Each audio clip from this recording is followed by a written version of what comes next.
Então nós estamos todos aqui reunidos para discutir o seminário Projeto Básico e Projeto Executivo nas contratações públicas. Isso vai chegar na Lei Federal 866, licitações e contratos da administração pública, na Lei Federal 12.462, na Resolução número 361 de 91, conceituação do Projeto Básico do Conselho Federal de Arquitetura e Agronomia, CONFEA. Ora, os tribunais de contas são importantíssimos, mas são coadjuvantes da República. É importante isso, porque muita gente confunde Tribunal de Contas com poder judicante e com poder até de polícia. Nós não somos isso. Portanto, os tribunais de contas, seja o TCU, os TCEs, os TCMs e o TCM, seguem a lei. As leis têm caráter federal, estadual e municipal. E, portanto, às vezes, há um mal-entendido, achando que os tribunais de contas estão atrapalhando a administração do Executivo com projetos de lei que foram votados pelo Legislativo, pensando que o poder do tribunal é um poder isolado. Tribunais não são poder. São órgãos administrativos que, pela Constituição, auxiliam tecnicamente o parlamento. Não é só no Brasil, no mundo. Porque os tribunais começaram a se desenvolver mais a partir do século XVIII. Mas o embrião já havia de controle externo no Egito, na Grécia, mas é na Inglaterra, com a Magna Carta, em plena Idade Média, 1215, que os políticos não conseguiam analisar o que estava acontecendo, precisavam de técnicos para dar suporte, principalmente no orçamento, que vincula impostos, etc. Portanto, a Constituição brasileira, desde 1891, cria o TCU. Depois, as constituições estaduais seguem com a criação de tribunais de contas de estados e municipais. E de município, foi criado de São Paulo em 68, que é um tribunal originário. A emenda constitucional de 69 funcionou como uma constituição praticamente. Queria fechar o Tribunal de São Paulo, que estava na época da ditadura, e foi o Mair defender o tribunal no Supremo Tribunal Federal. Lembremos-nos que São Paulo, naquele momento, era, primeiro, orçamento da nação, o país, Brasil. Segundo, o estado de São Paulo. E terceiro, era o município de São Paulo, que era e é uma cidade-estado, apesar de hoje oscilar entre quinto e sexto lugar. Então, nós conseguimos vencer a ditadura. Depois ocorreu a criação de outro Tribunal de Contas do município, que foi o do Rio de Janeiro, mas 12 anos depois, não originário, devido à fusão de dois estados, Guanabara e Rio de Janeiro. Então, houve a fusão dos dois. Por isso, a estrutura do Tribunal de Contas do município de São Paulo é originária. Conseguimos sobreviver e em 88 foram mantidos os dois tribunais de contas, o do Rio de Janeiro e de São Paulo, como estavam. Porque estou colocando isso sem mexer em mais nada. Inclusive, de uma maneira um pouco limitadora dos municípios, porque significa a luta que vem desde a Constituição de 1824 imperial, pela autonomia das províncias, que hoje são estados, e dos municípios.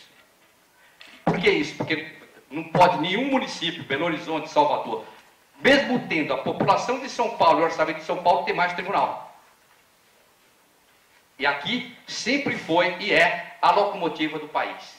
Então, o que acontece em São Paulo, acontece no Brasil. E acontecendo no Brasil, o Brasil é paradigma da América Latina, que vem do México até aqui, sendo uma cidade cheia de problemas, onde convive áreas pequenas desenvolvidas com áreas subdesenvolvidas, porque também aqui é um retrato do Brasil. E quando chegamos nesse ponto, nós temos algo importantíssimo para qualquer país do mundo, qualquer cidade do mundo, qualquer município, que é a parte de construção civil. Porque as pessoas, os pássaros, vivem nas árvores, e o João de Barro naquela casinha. Tem até essa propaganda que é efetuada. E nós vivemos em residência, saímos da época da caverna. Então a questão de engenharia e arquitetura, que está vinculado também à economia, porque dá empregos, é fundamental, porque o ideal seria que toda a população tivesse residência. Como simplesmente São Paulo não cresceu, porque não houve planejamento, São Paulo inchou a partir do desenvolvimento do café, entre 1870 e 1930, com um pequeno surto industrial durante a Primeira Guerra Mundial, porque simplesmente com a guerra nós não podíamos importar, então tivemos que fabricar. Houve a primeira tentativa de modelo de substituição das importações, que se consolida depois de 30, devido à depressão de 29. Com a depressão de 29 atinge todo mundo, e a gente teria que fabricar, porque não dava para comprar. O café não era vendido e a moeda foi lá embaixo. Houve 3 desvalorizações simultâneas do mil-réis, né, da moeda local e da época. Então nós temos essa metamorfose, e aí São Paulo cresceu de uma forma desordenada. Crescendo de uma forma desordenada, do centro foi para os chamados subúrbios, ou arrabaldes, como falaria Lima Barreto, dos seus romances, só que referente ao Rio de Janeiro. E aí começou a desordem geral, porque o povo comprava o seu terreninho em tabela price, no subúrbio na periferia hoje, e ia construindo a sua casinha. Com o processo de industrialização depois da Segunda Guerra Mundial, o poder aquisitivo, por incrível que pareça, mesmo trabalhando depois da Segunda Guerra Mundial, o homem e a mulher diminuiu. O que o homem ganhava antes, passou a diminuir o salário dele. Com a entrada da mulher no mercado, 2 pessoas trabalhando, valendo por uma exploração incrível dessa questão da mão de obra dentro do processo de luta pela emancipação feminina e de produção de matéria-prima e produto manufaturado. Aí, como no Rio de Janeiro tinha sido ocupados morros, principalmente depois da reurbanização, no início do século, na Belle Époque, da época do Rodrigues Alves, houve até revolta da vacina, essa coisa toda, simplesmente São Paulo passou a ter o mesmo fenômeno da criação de favelas, da ocupação de áreas de mananciais, como é o caso da represa de Guarapiranga, como é o caso da represa Pires. Guarapiranga foi feita entre 1903 e 1910, que era para dar simplesmente energia, não era para dar água. Com a seca de 26, foi criada a Pires, que também tinha a questão energética, com o monopólio efetuado desde 1897 pela Light, que ficou ali ocupando a área. Essa área era uma área de chácaras de Santo Amaro, fornecia comida para Santo Amaro e para São Paulo, aqui no centro.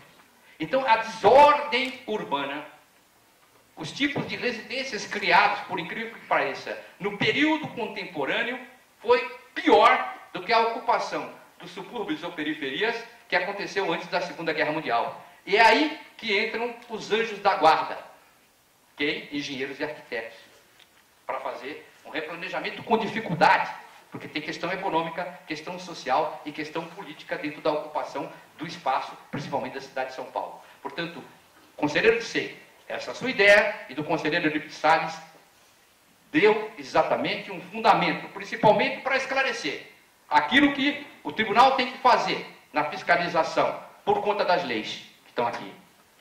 E dizer o seguinte, que a questão das leis é do legislativo e do executivo. Nós apenas cumprimos a lei porque somos democratas e republicanos. E o tribunal, portanto, recebe com alegria essa proposta do conselheiro do IBC e a presença de vocês como um local de discussão para ocorrer uma parceria no sentido de minimizar os problemas da cidade de São Paulo. Muito obrigado.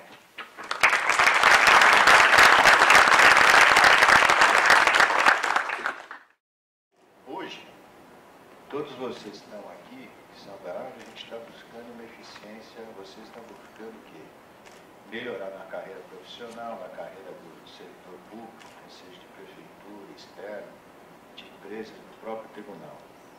Isso também a gente tem que buscar no que o custo-benefício melhorar para o poder público. Hoje não cabe mais nenhuma forma de a gente não pensar e repensar como é que a gente emprega o dinheiro público. O dinheiro é pouco, né? Está sendo cercado por tudo. Ah, mas vai. Não, você vê a corrupção, ela vai fechando, a gente está fechando, todo mundo, tá certo? Então tem que ser cada centavo pensado. Como é que a gente faz isso dentro de uma obra? Então, o que é oportuno aí a gente falar um pouco sobre o projeto básico e o projeto executivo. Existem coisas, um bom projeto, ele leva uma boa contratação, ele leva uma boa execução de obra e ele leva uma boa auditoria do tribunal. O tribunal sente uma dificuldade grande quando é um projeto mal contratado, não. Aí o auditor é rigoroso. Não, o auditor não é rigoroso. O auditor tem uma dificuldade grande também para fazer auditoria quando é dessa forma. Tudo embaralhado, não existe nada claro. É, não é? Quem é do ramo sabe. Você olhando o projeto, você já vê, nossa, que beleza, parece que o projeto fala. Quando o projeto é enrolado, é difícil. Projeto enrolado é difícil, na execução para tudo, vai até a ponta. O TCM é um órgão de controle externo. Quando toda a democracia votando o povo, ela sem a fiscalização ela não existe. Então a gente faz esse controle externo de fiscalização. Quer dizer, dentro da democracia existe a parte que é formal e a parte, evidentemente, que é participativa de todos. O legislativo, o executivo faz essa parte da participação de todo mundo e nós fazemos aqui do tribunal a parte formal, que é justamente ver o que é a contratação, a execução, é isso que é o nosso papel, tá certo? A gente procura também a eficiência e dentro de todas essas auditorias realizadas, é evidente que sempre o tribunal tem isso dentro do seu conceito, que é melhorar e gastar o dinheiro público da melhor forma possível. Não é a punição. Nós estamos justamente aqui todos reunidos para que a gente possa fazer um bom trabalho para a cidade. É tudo nesse sentido. Tem que ser nesse sentido, senão não tem objetivo nenhum no nosso seminário. E eu fiquei feliz também, porque eu vejo que todos os painéis existe a participação da CIURB, existe a participação do Tribunal de Contas e a da SINAEM. Quer dizer, essas palestras aí vão ser fundamentais para que todo mundo tenha conhecimento da transparência ao processo. É muito importante hoje esse processo de transparência. Tem que dar transparência ao processo como todo mundo pensa, como todo mundo vai agir. Não existe mais nada que é feito sem a transparência, principalmente nesse momento da informática que a gente está atravessando. E o tribunal também tem esse objetivo. Tá certo, gente? Eu estou sendo rápido, bem objetivo também, como vocês que são todos aí profissionais da área, gostam de ser, e que todos tenham um bom seminário, que a gente possa fazer proveito disso. É uma sementinha que a gente está jogando para que a gente possa começar a melhorar esse tipo de obra de empreendimento público aí, né? A gente não fala mais obra de empreendimento público. Tá bom? Bom seminário a todos e o tribunal, evidentemente, estará sempre aberto a todas essas instituições para que a gente possa melhorar a eficiência tanto dos contratados, mas dentro do poder público também, que a gente preste um bom serviço, que é isso que a população deseja da gente. Tá ok? Muito obrigado a todos e bom seminário.